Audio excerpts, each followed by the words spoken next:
आप देख रहे हैं अब तक न्यूज इंडिया, जो आपको रखे आगे। मुझे खुशी है इस बात की कि आज कांग्रेस पार्टी के नेता राहुल गांधी जी और समाजवादी पार्टी की आज हम मिलकर के प्रेस कर रहे हैं। पहले चरण का चुनाव उत्तर प्रदेश का होने जा रहा है और जो पश्चिम से हवा चल रही है वो पूरे के पूरे उत्तर प्रदेश और देश के माहौल को बदलने जा रही है। आज गाजियाबाद में बैठे हैं।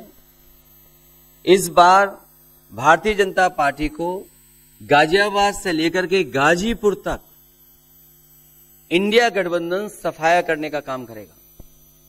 आज किसान दुखी है। तमाम जो वादे किए थे, भारतीय जनता पार्टी की हर बात झूठी निकली, उनके वादे झूठे। न किसान की आय दोगुनी हुई, न नौजवान को नौकरी रोजगार मिला, और जो सपने दिखाए थे विकास के वो भी अधूरे हैं। जो इनका नैतिकता का बुलबुला था वो भी टूट गया। इलेक्टोरल बॉन्ड ने इनका बैंड बजा दिया। भारतीय जनता पार्टी सभी भ्रष्टाचारियों का गोदाम बन गई। न केवल भ्रष्टाचारियों को ले रहे हैं, बल्कि भ्रष्टाचारियों ने जो कमाया है उसको भी अपने साथ रख रहे हैं। जहां उत्तर प्रदेश देश का सबसे बड़ा प्रदेश है, डबल इंजन की सरकार में जो दावा करते रहे डबल इंजन, उनकी होर्डिंग देखिए आप कि अब डबल वहां पर नहीं दिखाई देते हैं, अकेले दिखाई दे रहे हैं। इनके प्रत्याशी होर्डिंग से गायब हैं और चुनाव के बाद होर्डिंग पे जो अकेले हैं वो भी गायब हो जाएंगे और सफाया होने जा रहा है। इनका एक ही नारा है, झूठ बोलने का और लूटने का। लूट और झूठ भारतीय जनता पार्टी की पहचान बन गई है। पेपर लीक कितने हुए हैं? एक दो होते तो ठीक था, लेकिन 10 पेपर लीक हुए। और मैंने कई मौकों पर वो बात बताई कि अगर एक परिवार के हम केवल 3 सदस्यों को मान लें, जिस व्यक्ति ने परीक्षा लिखने की तैयारी की, जो परीक्षा नहीं दे पाया पेपर लीक के कारण, और उसके मां बाप को अगर हम जोड़ लें तो ऐसे 60 लाख नौजवान हैं। 60 लाख नौजवानों का भविष्य अंधकार में डाल दिया। और अगर 60 लाख का गुणा करें हम 3 से, 1 करोड़ 80 लाख, और 1 करोड़ 80 लाख को अगर हम डिवाइड कर दें 80 लोकसभाओं से, तो भारतीय जनता पार्टी का 2,25,000 वोट हर लोकसभा में कम हुआ है। इसलिए एक भी वोट कट ना पाए। जहां हमें मतदान करना है वहीं मतदान के दिन हमें सावधान भी रहना है। अगर हम सावधान रह करके मतदान करेंगे और अपने बूथ की चौकीदारी करेंगे तो भारतीय जनता पार्टी का सफाया होगा। आने वाले चुनाव में, ये देश का चुनाव है, देश की जनता बदलाव चाहती है और बदलाव की हवा पश्चिम से उत्तर प्रदेश से चल रही है। और मुझे पूरा उम्मीद है आने वाले समय में इंडिया गठबंधन और नई सरकार देश में दिखाई देगी। ये चुनाव विचारधारा का चुनाव है। एक तरफ आरएसएस और बीजेपी जो संविधान है, लोकतांत्रिक सिस्टम है, उसको खत्म करने की कोशिश कर रही है, और दूसरी तरफ इंडिया गठबंधन कांग्रेस पार्टी संविधान को, लोकतंत्र को डिफेंड करने की कोशिश कर रही है, उसकी रक्षा कर रही है। चुनाव में 2-3 बड़े मुद्दे हैं। सबसे बड़ा बेरोजगारी, दूसरे नंबर पर महंगाई, भागीदारी। मगर बीजेपी 24 घंटा डिस्ट्रैक्शन करने में लगी रहती है। कभी प्रधानमंत्री समुद्र के नीचे चले जाते हैं, कभी आसमान में सी प्लेन पे चले जाते हैं, मगर जो मुद्दे हैं उनके बारे में न प्रधानमंत्री न बीजेपी बात करती है। कुछ दिन पहले प्रधानमंत्री ने ANI को बहुत लंबा इंटरव्यू दिया, स्क्रिप्टेड था मगर फ्लॉप शो था। प्रधानमंत्री जी ने उसमें इलेक्टोरल बॉन्ड्स समझाने की कोशिश की। प्रधानमंत्री जी कहते हैं कि इलेक्टोरल बॉन्ड्स का सिस्टम ट्रांसपेरेंसी के लिए लाया गया, राजनीति को साफ करने के लिए लाया गया। अगर यह सच है तो उस सिस्टम को सुप्रीम कोर्ट ने रद्द क्यों किया? और दूसरी बात, अगर आप ट्रांसपेरेंसी लाना चाहते थे तो जिन लोगों ने आपको पैसा दिया, बीजेपी को पैसा दिया, हजारों करोड़ रुपए दिए, उनका नाम आपने क्यों छुपाया था? और जिन तारीखों पे उन्होंने आपको पैसा दिया उसको आपने क्यों छुपाया था? पता लगता है हजारों करोड़ रुपए का कॉन्ट्रैक्ट किसी कंपनी को मिलता है, उसके एकदम बाद वो कंपनी बीजेपी को पैसा देती है। सीबीआई की इंक्वायरी होती है, ईडी की इंक्वायरी होती है किसी कंपनी पर, शुरू होती है, उसके 10-15 दिन बाद कंपनी करोड़ों रुपए बीजेपी को देती है और फिर सीबीआई की इंक्वायरी, ईडी की इंक्वायरी बंद हो जाती है। सड़क पे इसको एक्सटॉर्शन कहते हैं, एक्सटॉर्शन कहते हैं सड़क पे।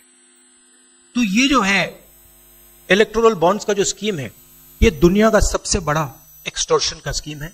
हिंदुस्तान के सारे बिजनेसमैन इस बात को समझते हैं, जानते हैं, और प्रधानमंत्री जितनी भी सफाई देना चाहें कोई फर्क नहीं पड़ने वाला है, क्योंकि पूरा देश जानता है कि प्रधानमंत्री भ्रष्टाचार के चैंपियन है। धन्यवाद। शुक्रिया राहुल जी। अच्छा, एक और बात, आपने जयराम जी आपने कहा कि जो भी आपको क्वेश्चंस पूछने हैं आप पूछेंगे और ये ओपन एंडेड प्रेस कॉन्फ्रेंस है। बट इसमें एक और बात, मुझे पहले ही 2-3 बीजेपी वाले क्वेश्चंस पता लग जाते हैं, तो वो तो गारंटी पूछे जाएंगे, तो उनके लिए मैं तैयार हूं। आजकल गारंटी का जमाना है राहुल जी। पहला सवाल महिकार जी, हिंदुस्तान दिल्ली से। माइक दीजिएगा।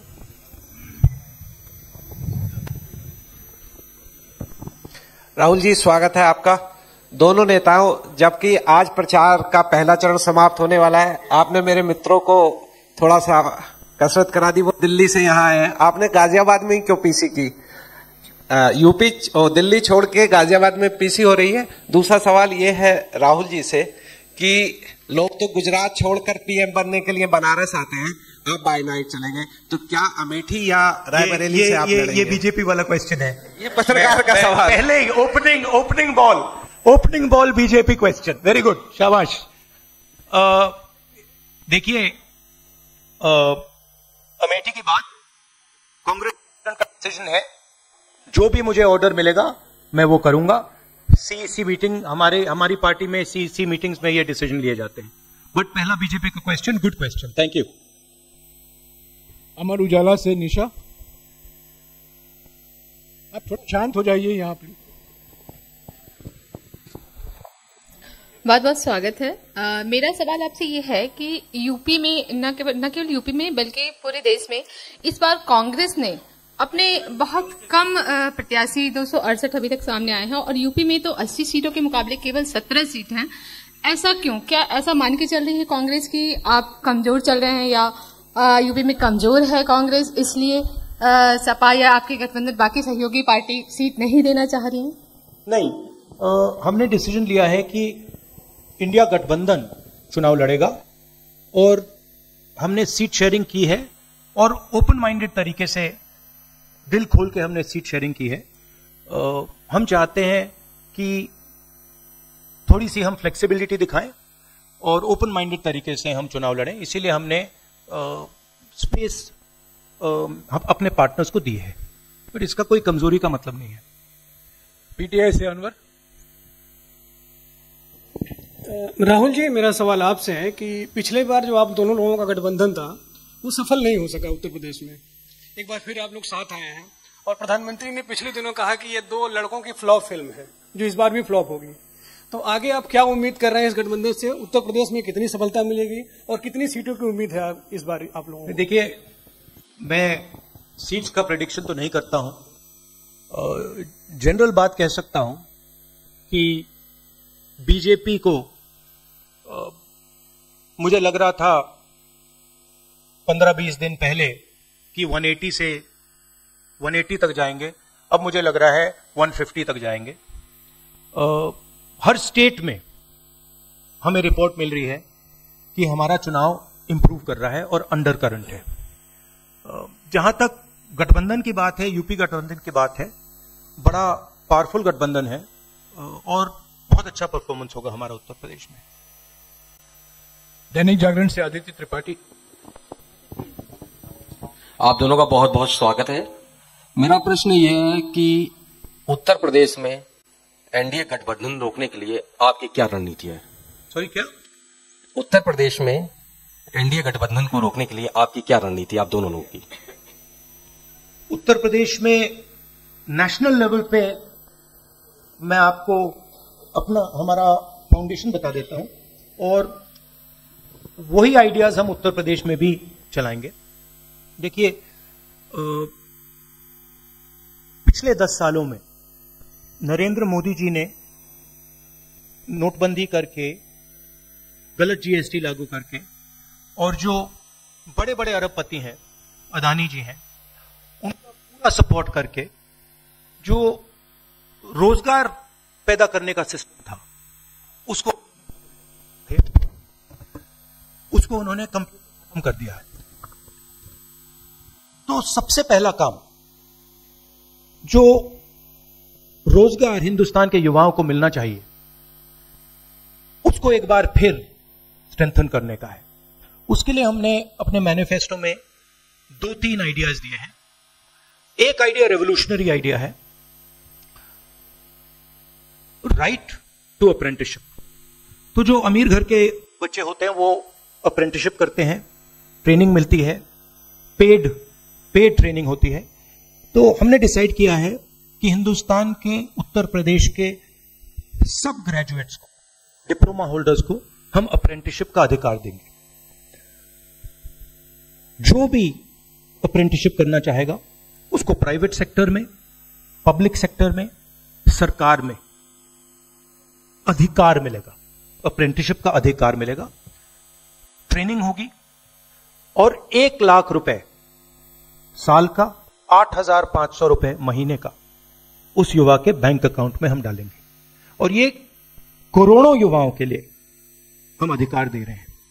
इससे एक ट्रेन्ड मैन पावर तैयार होगा, प्राइवेट कंपनीज को भी इसका फायदा होगा, सरकार को भी इसका फायदा होगा और एक प्रकार से युवाओं के लिए ये एक जॉब मार्केट में एंट्री का सिस्टम हो जाएगा। दूसरी चीज 30 लाख सरकारी रोजगार हैं जो नरेंद्र मोदी भर नहीं रहे हैं, वो वैकेंसीज हम युवाओं को देने जा रहे हैं। पेपर लीक की बात हुई है, उसके लिए हम कानून बनाएंगे, उसको हम खत्म कर देंगे। तो ये बात हुई युवाओं की। एक और हमारा आइडिया, क्रांतिकारी आइडिया, और ये उत्तर प्रदेश की महिलाओं को बहुत फायदा मिलेगा इससे। हर गरीब परिवार की हम लिस्ट बनाएंगे और हर गरीब परिवार में से हम एक महिला को चुनेंगे और उसके बैंक अकाउंट में महीने के 8,500 रुपए, साल के 1 लाख रुपए सरकार हर महीने बैंक अकाउंट में डालने जा रही है। किसानों की बात, किसान सिर्फ 2 चीजें मांग रहा है। नरेंद्र मोदी से 10 साल मांगा, हमें सही दाम दिलवा दीजिए। और जैसे आपने 16 लाख करोड़ रुपए, मतलब 24 साल का मनरेगा आपने अदानी जैसे लोगों का माफ किया, वैसा ही आप हमारा भी माफ कर दीजिए।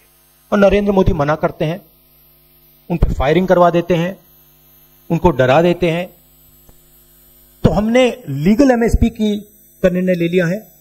हिंदुस्तान में पहली बार लीगली गारंटीड एमएसपी होगी और हम उनका किसानों का कर्जा माफ करने जा रहे हैं। यही मेन मुद्दे हैं चुनाव में। बीजेपी का मैनिफेस्टो देखेंगे तो उसमें आपको उसका जो फाउंडेशन है, दो चीजें हैं। एक कि वो शायद 10-15 साल बाद ओलंपिक गेम्स इंडिया लाएंगे और दूसरा एक या दो व्यक्तियों को वो चांद पे पहुंचा देंगे। तो ये बेसिकली चुनाव चल रहा है।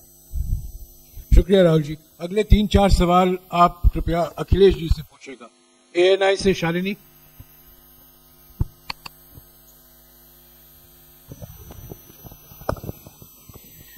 पहला सवाल राहुल जी से है। अखिलेश जी से पूछेगा प्लीज। उन्होंने कृपया लगा दिया इसलिए हम दोनों से पूछूंगी सर। पहला सवाल राहुल जी से है, जैसे कि पीएम ने कहा है कि मैं देश बचा रहा हूं, लेकिन इंडिया अलायंस जो है वो परिवार बचा रहा है, इस पर क्या कहेंगे सर? और जो दूसरा सवाल सेकंड बीजेपी क्वेश्चन सर, दूसरा जो सवाल है मेरा वो ये है, जादूगर कहा है उन्होंने राहुल जी को, और उन्होंने कहा एएनआई को जब इंटरव्यू दिया उसमें बोला कि ऐसा कौन सा जादू है कि एक झटके में गरीबी मिटा सकते हैं। मैं जानना चाहता हूं ऐसा कौन सा जादू है कि एक झटके में गरीबी मिटाई जा सकती है। तो ये मेरा सवाल दोनों से है। नहीं, दोनों से है। मैं धन्यवाद देता हूं, आप लोगों ने सवाल पूछे। हालांकि कुछ सवाल आपने राहुल जी से पूछे थे। एनडीए को पीडीए हराएगा, एनडीए को पीडीए हराने जा रहा है, एनडीए को पीडीए हराने जा रहा है। और जहां तक सवाल परिवारवाद की बात है, आज नवरात्र है, आज शुभ दिन है। भारतीय जनता पार्टी के लोग संकल्प लें कि ना किसी परिवार वाले को टिकट देंगे और ना किसी परिवार वाले से वोट मांगेंगे। और गाजियाबाद में कार्यक्रम इसलिए किया है क्योंकि हम दोनों लोगों ने संकल्प लिया है। वो तो इंडिया गठबंधन का नाम भी ठीक से नहीं ले पाते हैं। INDIA तो इंडिया होता है, इंडी कब से हो गया? यहां से सफाया होगा गाजीपुर तक। जो 14 में आए थे वो 24 में चले जाएंगे। और यूपी वाले स्वागत भी अच्छा करते हैं। और इस बार तो ढोल नगाड़ा और सब कुछ की तैयारी है। इस बार विदाई भी बहुत शानदार होने जा रही है। Times Now Bharat, Ranjeeta. अखिलेश जी से। तो आपने जो गरीबी को एक झटके में मिटाने की बात की, देखिए ये कोई नहीं कह रहा है कि गरीबी को एक झटके में मिटाया जाएगा। हम ये कह रहे हैं कि गरीबी को गहरी चोट पहुंचाई जा सकती है। और तरीके मैंने आपको बताए हैं। नरेंद्र मोदी जी ने पूरा का पूरा फोकस 22 लोगों पे किया है, 22-25 लोगों पे किया है।